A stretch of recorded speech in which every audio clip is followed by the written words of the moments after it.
네, 또 서울시의회 주택공간위원회 행정사무감사에서도 이태원 참사에 관한 내용이 지적됐습니다.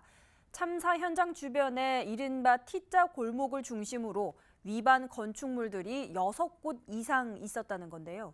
위원들은 실태조사와 재발 방지를 위한 처벌을 강조했습니다. 서주원 기자입니다. 이태원 참사가 발생한 골목 입구에 보이는 분홍색 철제 가벽. 그 옆으로 지나갈 수 있는 폭은 3m 정도로 가벽 탓에 4m 도로가 더 좁아졌습니다. 호텔 본관 뒤편에 설치된 카페 테라스도 마찬가지입니다. 17.4제곱미터 면적으로 역시 도로를 잠식했습니다. 이태원 참사가 발생한 현장과 세계 음식거리를 이어주는 T자 골목에서는 흔히 볼 수 있는 일. 불법 증축 등으로 확인된 위반 건축물들만 전체 14곳 가운데 6곳으로 확인됐습니다. 심지어 무허가 건물도 한 곳 있고 호텔은 본관과 별관, 판매시설 모두 해당됩니다. 이 가운데는 이미 과거 수차례 적발된 곳도 있지만 이행강제금만 내고 계속 유지 중인 경우도 있는 상황. 행정사무감사가 한창인 서울시의회 주택공간위원회에서도 이 문제들이 도마 위에 올랐습니다.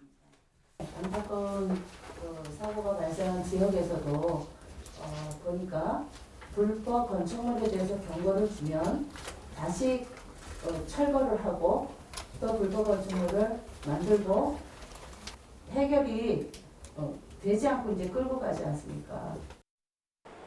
특히 꼼수 논란이 일고 있는 참사 골목의 분홍색 철제 가벽. 지붕이 없어 건축물로 볼 수 없다는 지자체의 판단이 이미 나와 있는 가운데 사고 원인 규명을 위해 정확한 조사가 필요하다는 지적이 나옵니다. 불법 증축으로밖에 볼 수가 없습니다.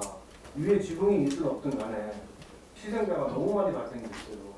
영상구청하고 우리 시하고 같이 합동감독을 해서 이런 부분을 철저하게 좀 법적인 부분을 좀 가릴 필요가 있다는 생각이 듭니다.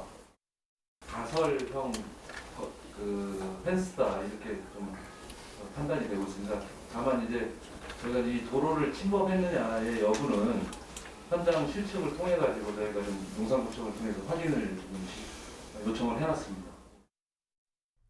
서울시가 주도하면 강력한 법적 제재와 처벌을 강구하면 줄일 수 있지 않을까. 불과 지난 2019년에도 서울시의회에서는 불법 중축 등의 위반 건축물에 대한 지적이 있었습니다. 하지만 올해 9월 기준 서울 지역에서 적발된 위반 건축물은 총 7만 7천 건에 달합니다. 이행강제금보다 임대 수익이 높아 그냥 내버려두는 소유주들의 관행. 알고도 법적 근거가 없다는 이유로 지켜볼 수밖에 없었다는 행정. 이제는 정말 다시 바로잡아야 할 때입니다. BTV 뉴스 서주원입니다.